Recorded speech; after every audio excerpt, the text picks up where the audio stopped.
నమస్తే. ఇన్నాళ్ళు నన్ను సపోర్ట్ చేస్తూ, ఎంకరేజ్ చేస్తూ మీ ప్రేమని నాకు అందిస్తున్న ప్రతి ఒక్కరికి కృతజ్ఞతలు. అలాగే ఈ వీడియో కూడా ఖచ్చితంగా మీకు ఉపయోగపడుతుంది. లైక్, షేర్ అండ్ సబ్స్క్రైబ్ చేసి మీ సపోర్ట్‌ని నాకు అందించండి. అలాగే ఈ వీడియో పట్ల మీకున్న అభిప్రాయాన్ని కామెంట్ సెక్షన్‌లో కామెంట్ చేసి తెలియజేయండి. ఇప్పుడు వీడియోని చూద్దాం. నమస్తే. Welcome to our channel. నేను పద్మిని. ప్రస్తుతం పాటు ప్రముఖ ఆధ్యాత్మికవేత్త, వాస్తు జ్యోతిష పండితులు, న్యూమరాలజిస్ట్ శేషగిరిరావు గారు మనతో పాటు ఉన్నారు. మాట్లాడదాం. నమస్కారం అండి. నమస్తే అండి. బాగున్నారా? Always fine. రాశుల వారీగా చెప్తున్నారు. ఏ రాశి వాళ్ళు ఏ దిక్కున కాస్త జాగ్రత్తని వహించాలి, జాగ్రత్తగా దిక్కుని డీల్ చేయాలి అనేది చాలా వివరంగా తెలియజేస్తున్నారు. ఆల్మోస్ట్ మకర రాశి వరకు మాట్లాడుకున్నాం. ఇక కుంభరాశి వారు వీళ్ళు ఏ దిక్కుకి ప్రాధాన్యత ఎక్కువగా ఇవ్వాల్సి ఉంటుందండి? రైట్. సో, కుంభరాశి అంటేనే మనకి తెలుసు దానికి అధిపతి శని. కనుక ఇక్కడ పడమర అనేది వీళ్ళు జాగ్రత్తగా చూసుకోవాల్సిన ప్రదేశం. అందుకని ఇక్కడ పడమరలో ఎక్కువ బరువులు పెట్టకుండా ఉండటం అనేది మంచిది. సో, ఈ చెక్క సామాన్లు ఇలాంటివి అయితే గనక అది బుధుడికి సంబంధించిందే కాబట్టి, పైగా శని బుధుల ఇద్దరికి మిత్రత్వం ఉంది కాబట్టి, బరువులో చెక్క సామాన్లు ఏమైనా ఉంటే గనక అవన్నీ కూడా పడమరలో పెట్టుకోవచ్చు. ఇంకా అదర్వైజ్ మిగతా సామాన్లన్నీ కూడా నైరుతిలో గానీ, లేదంటే మనం దక్షిణంలో గానీ పెట్టుకోవటం అనేది ఉత్తమం. ఇక తర్వాత వచ్చేప్పటికి ఏంటంటే మెయిన్ పడమర వారికి ఏంటంటే ఎప్పుడు కూడా జీవితంలో సగభాగం వరకు కూడా ఎదురు దెబ్బలు ఎక్కువ తింటాం అనేది. అంటే ఆల్మోస్ట్ ఆల్ ఎక్కువ శాతం నేను జాతకాలు చూసినంత వరకు కూడా వారికి 32వ ఏట నుంచి క్రమంగా అదృష్టం పట్టడం అనేది ఉంటుంది. ఎక్కువ శాతం 30 ఇయర్స్ వరకు కొంచెం కష్టపడాల్సి ఉంటుంది. ఒడిదుడుకులు ఎక్కువ ఉండటం అనేది ఉంటుంది. సో, ఇక్కడ మనకు వచ్చేప్పటికి ఏంటంటే శని అదే ఇప్పుడు ఏదైతే ఇందాక చెప్పిన ఈ కుంభరాశి వాళ్ళు కొద్దిగా జీవితంలో కొద్దిగా మధ్య వయసు లేదా కనీసం 30-32 నుంచి ఎక్కువ వృద్ధిలోకి వచ్చే అవకాశాలు అయితే ఎక్కువ ఉంటాయి. ఎందుకంటే మనం ఎలా చూసినప్పటికీ కూడా వాళ్ళు ధనిష్ట నక్షత్రంలో పుడితే రాహు దశలో ఇబ్బంది పడుతుంది. పూర్వభద్ర సద్భిష నక్షత్రంలో పుడితే కొద్దిగా బెటర్ ఉన్న వెంటనే సినిమా దశ వచ్చేస్తుంది. సో, పూర్వభద్రలో పుడితే కనుక మళ్ళీ సినిమా దశ. అందుకని ఎలా చూసినా యావరేజ్గా నేను చూసినంత వరకు కూడా ఎక్కువ శాతం 32 అలా అక్కడి నుంచి నెమ్మదిగా గ్రాడ్యువల్గా ఎక్కువ పైకి రావటం అనేది ఉంటుంది. జనరల్ గా కూడానండి ఇప్పుడు వాళ్ళు ఈ నక్షత్రాల్లో పుట్టిన వాళ్ళు చిన్న పిల్లలు అయితే డెఫినెట్ గా ఇప్పుడు శని మహర్దశ వచ్చింది, అందరికీ ఇబ్బంది పెట్టేటటువంటి పరిస్థితి ఉంటుందా? ఖచ్చితంగా ఇప్పుడు అంతర్దశలో ఎక్కడైనా కొద్దిగా ఏమైనా మినహాయింపులు ఉంటాయేమో కానీ ఎక్కువ శాతం అది శని బాగా slow. మేలు చేసే వాళ్ళైనా. ఉమ్. అంటే ఇప్పుడు సపోజ్ కుంభరాశికి అధిపతి శని, ఉమ్. మరి వాళ్ళకి ఏలినాటి శని ప్రభావం చూపిస్తుందా? ఉమ్. మరి వాళ్ళని కూడా శని ఏడిపిస్తాడా? ఉమ్. మకర రాశి కూడా శని అధిపతి, అవును. మరి వాళ్ళని కూడా శని ఏడిపిస్తాడా అని చాలా మందికి కలిగే సందేహాలు ఉంటాయి. ఉమ్.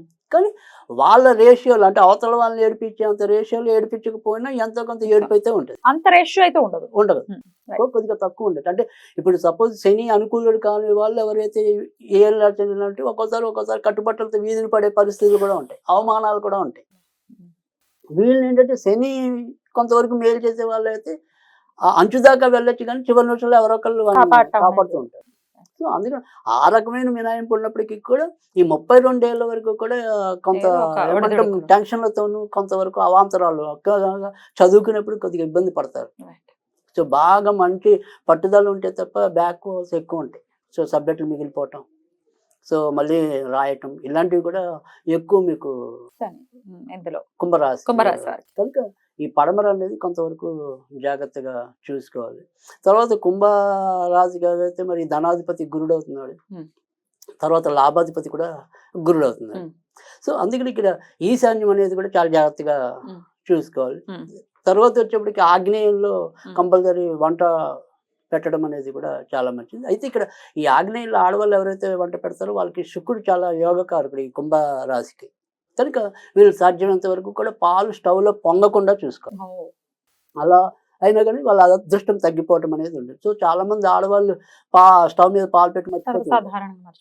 కానీ అది కుంభరాశి వాళ్ళకి వర్తించదు. కొంతవరకు ఆ రకంగా మాత్రం కొంత జాగ్రత్తగా తీసుకోవాలి. కనుక ఆగ్నేయం ఒకటి, ఈశాన్యం ఒకటి, పడమర ఒకటి, ఈ మూడిట్లో సాధ్యమైనంత వరకు కూడా బరువులు సాధ్యమైనంత తక్కువగా ఉండటం అనేది చాలా అవసరం.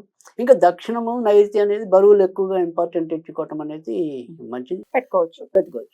తర్వాత సాధ్యమైనంత వరకు కూడా వీళ్ళకి నీలం రంగు కానీ పసుపు రంగు కానీ ఇంటికి వేసుకునే రంగులు ఎక్కువగా ఉపయుక్తంగా ఉండటం అనేది కూడా ఉంటుంది. కనుక బల్బులైనా సరే ఎక్కువ నీలి రంగు కానీ తర్వాత ఎల్లో రంగు కానీ ఇలాంటి బల్బులు వాడటం వల్ల కూడా ఎక్కువ ఉపయోగం అనేది ఉంటుంది. ఇక తర్వాత వచ్చేప్పటికి ఏంటంటే ఈ ఏదైతే మరి పడమర అనేది మనం చాలా ముఖ్యమని చెప్తున్నాం. కనుక లోహంతో తయారు చేసింది ఏదైనా సరే ఒక డెకరేటివ్ పీస్ అనేది పడమరలో కానీ ఉత్తరంలో కానీ కంపల్సరీ పెట్టుకోవడం అనేది చాలా మేలు చేయటం. ఏ లోహంతో? అది any type any type. Okay. So అందుకని కానీ ఖచ్చితంగా మెటలే ఉండాలి. అది ఏ టైప్ ఆఫ్ ఏదైనా మెటల్. మెటల్. సో ఆ మెటల్ ఇనుమైనా ఉండొచ్చా? అదేగా అది ఉన్నా కూడా పర్వాలేదు. పర్వాలేదు. Right. సో అందుకని ఆ రకంగా కూడా మేలు.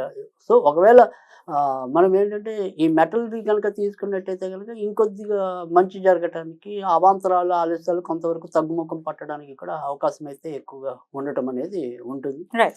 అలాగే వీళ్ళు ప్రతిరోజు కూడా లేవగానే కాసేపు పడమరలో కానీ తూర్పు ఈశాన్యంలో కానీ కూర్చుని పనులు చేసినట్టయితే కనుక అవి ఇంకొద్దిగా తొందరగా అయ్యే అవకాశాలు కూడా ఎక్కువ ఉంటాయి. సో కుంభరాశి వాళ్ళకి ఏంటంటే మెయిన్ పెద్ద ప్రాబ్లం ఏముంటుందంటే చిన్నదైనా పెద్దదైనా ఆ పనిలో ముందే ఎంతో కొంత అవాంతరం ఎదురవకుండా మాత్రం సాధారణంగా అవదు ఎంతో కొంత అవాంతరం ఉంటుంది. ఉంటుంది. మరి ఈ obstacles ని లేకపోతే ఈ విఘ్నాలను దాటాలి అంటే ఏం చేయాలి? అది అందుకే మనం చెప్తున్నాం ఇక్కడ సాధ్యమైనంత వరకు ఫ్రీ అనేది పడమరలో. అంటే మనం ఏం చేస్తామంటే తెలిసి ఈ బరువులు ఎక్కువ పెట్టేది దక్షిణంలో ఉంటుంది, పడమరలో ఉంటుంది అవును కదా.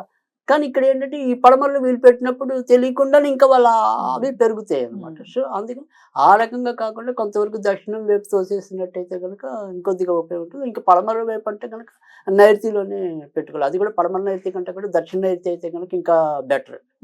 సో అలా చేసుకోవటం వల్ల కూడా మనకి ఎక్కువ ప్రయోజనం అనేది అయితే ఉంటుంది. సో ఈ రకంగా మరి పడమర వాళ్ళు అయితే కనుక జాగ్రత్తలు తీసుకోవాలి. తర్వాత వచ్చేప్పటికి ఏంటంటే ఇక్కడ పడమరలో మనకి మిగతా స్థలాలు అంటే ఇప్పుడు మనం తూర్పు గురించి పెద్దగా చర్చించుకోలేదు. ఇంకా పడమర వాయువు అనేది ఒకటి. సో ఈ వాయువు అనేది వీళ్ళకి రోగస్థానం కనుక పడమర వాయువుల్లో కూడా కొంతవరకు బరువు పెట్టుకోవచ్చు. తూర్పు వరకు మళ్ళీ ఖచ్చితంగా ఫ్రీగానే ఉంచాలి, లేదంటే భార్యాభర్తల మధ్య విభేదాలు పెరగటం అనేది ఉంటుంది. కనుక తూర్పు కూడా జాగ్రత్తగానే చూసుకోవాలి. అంటే ఇప్పుడు మనకి యాతావాత పనికిరాని దిక్కులు ఏమొచ్చాయంటే కనుక పడమర వాయువు అనేది ఒకటి, దక్షిణ నైరుతి అనేది, దక్షిణం అనేది. ఈ 3 దిక్కుల్లోనే మనం సాధ్యమైనంత వరకు చెత్త చెదారం అంతా కూడా పెట్టుకోవచ్చు. ఏ దిక్కు ఉన్నటువంటి సింహద్వారం వీళ్ళకి బాగా పనికొస్తుంది? సో ఖచ్చితంగా పడమర వాళ్ళకి అంటే కనుక ఉత్తరం అనేది చాలా ఎక్కువ పని చేయటం అనేది ఉంటుంది. తర్వాత వచ్చేప్పుడు పడమర కూడా వీళ్ళకేమి భయపడక్కల్లా వెస్ట్ కూడా తీసుకోవచ్చు.